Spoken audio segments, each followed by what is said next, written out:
Hey everybody, it's Christy from Christy's Beautiful Life. Welcome to a Spiegelmom Scraps Process video.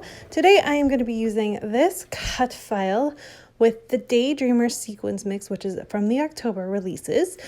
And as you can see, I went ahead and stitched them because I love to stitch sequins. It's my favorite thing to do. And I just simply, took my piercing tool, poked a bunch of holes, and then managed to stitch them together. Now this collection, or this mix, is so cool because it's got these like square sequins in it, and they are like my new favorite thing ever. They are kind of like primary-ish colors. I mean, there's a whole bunch of stuff in it. But I felt like as I was stitching this together, well, and I chose this cut file, so that kind of was it too. But it definitely gave like a school vibe. And so I decided, I have these photos from Jackson's last day of junior kindergarten from last June, or this past June.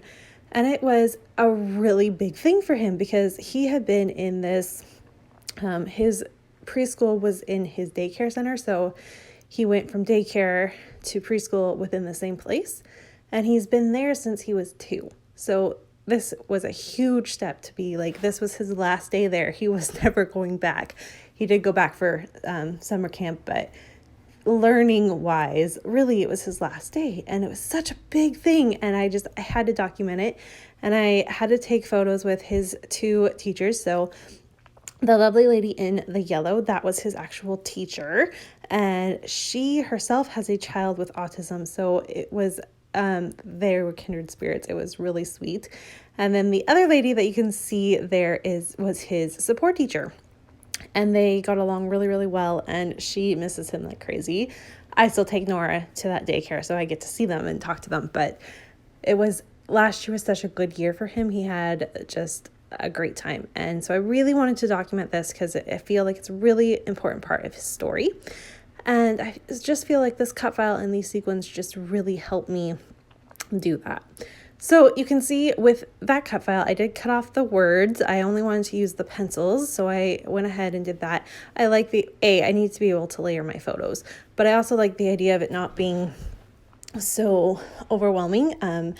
I've been using a cut file basically every layout I've done this week, right? So I've been doing a lot with cut files lately. It's just because it's kind of been on my mind and I've been experimenting on how I can work with them and turn them into my style.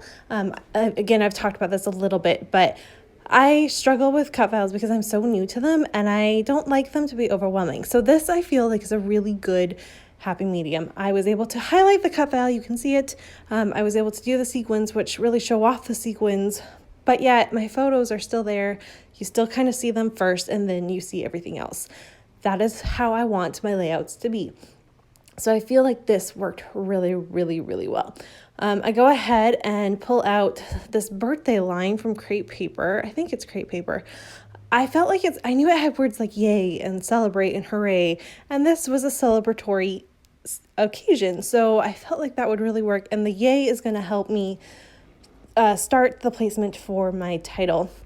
And then I find another banner. I think the one I have up there says hooray and the other one says celebrate. So I got a couple banners used up there, and which is kind of fun because you don't always think about using banners for like a school theme layout, right? So I like that. I also added the little frame. So it was nice. I got a few pieces used up within this ephemera pack. So my goal is obviously to use my stuff up. So this I felt worked well.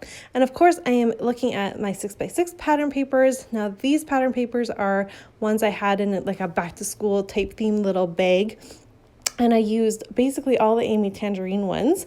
So I backed my photo with the word ones, although that particular one could have been Dear Lizzie, but it's got words on the back of it. And then beyond that, I backed it with the pencils from that Amy Tangerine collection.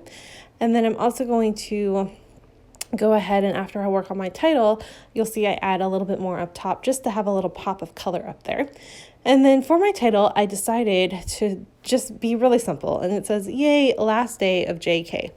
Very, very simple. That's what it is. And my journaling goes into the rest of it. Not every layout I do has to have this crazy, amazing title. I do like them to be, but they don't always have to be. And especially with this one and everything that's going on with it already, I felt like it didn't need it.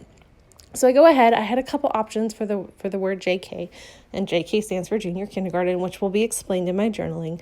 And then as I was doing that, I knew I had the word day from this thicker stack, and so it kind of matches the sequence, which really works, because then again, all these little bits and pieces pop up and make you look back at the sequence. So that's a great way to, if you're trying to highlight them in any way, is a really good way to do it, is to add the color of the sequence in your other embellishments as well. And I love that. That fills in the circle as well. And it is some trapped white space, I suppose, but the title is airy enough that it doesn't look weird. So I loved that.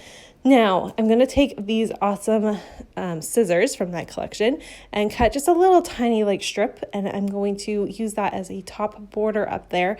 Again, it's just a nice little pop of color. There's yellow in little bits here and there, and so bringing that little punch of yellow up top really helps balance it all off, I feel.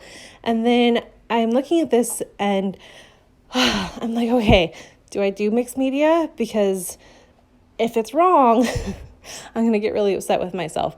So I asked a couple of my friends and asked what they thought. Should I leave it the way it is or add mixed media? Both of them said add mixed media. So I said, okay, I'm going to try it. I was scared. I was really afraid. But in the end, it works out okay. Maybe not my favorite mixed media ever, but after placing the elements back on top of it, it works and it's okay. And that's something that Missy Whitten says a lot. It's okay. I know it looks like a disaster at first while you're creating it, but most of it gets covered up anyways, and you just see little pops coming here and there. So I am happy with the way it turned out in the end. However, the color I'm using first is a blue color, and I went to unscrew it, and it must have been loose or something, because all of a sudden there was splatters everywhere. It was crazy. So that was fun, but that's okay. It's all good. So I am going to go ahead and spray this color. It is definitely the same color tones as A, Jackson's sweater that he's wearing, and B, the same blue color that is in the pattern papers from the Amy Tangerine collection. So that works really well because that highlights those colors. It ties that all in together. There is one or two sequins within my stitching that have that same almost type of color there. So I feel like that's a really good choice. I then also bring in some yellow and a tiny bit of teal, because teal is a color that is represented, but in the sequence and the pattern paper, but really nowhere else. So I felt like the teal would help kind of just tie it all in together and give that finished look, and make the yellow and blue, which by themselves together looked a little off. Adding the teal kind of helped combine them together. So I guess it's a little bit more of a neutral color between the two, right? So that all works well together. So really, really happy with how it turned out, even though, like I said, not my favorite thing ever, but I'm still happy with it. And then, of course, I had to do my little notches, so I'm going to go ahead and do that and add the pattern paper from the Amy Tangerine collection, the pencil one, there as well. And that basically does it. The only other thing I do is those words I cut off at the beginning from the cut file, I'm going to go ahead and add them at the very top. And that does it. You can use my code Christy15 to get 15% off in the shop. And there's a look at my finished layout. Thanks everyone so much for watching, and I'll see you really soon. Bye.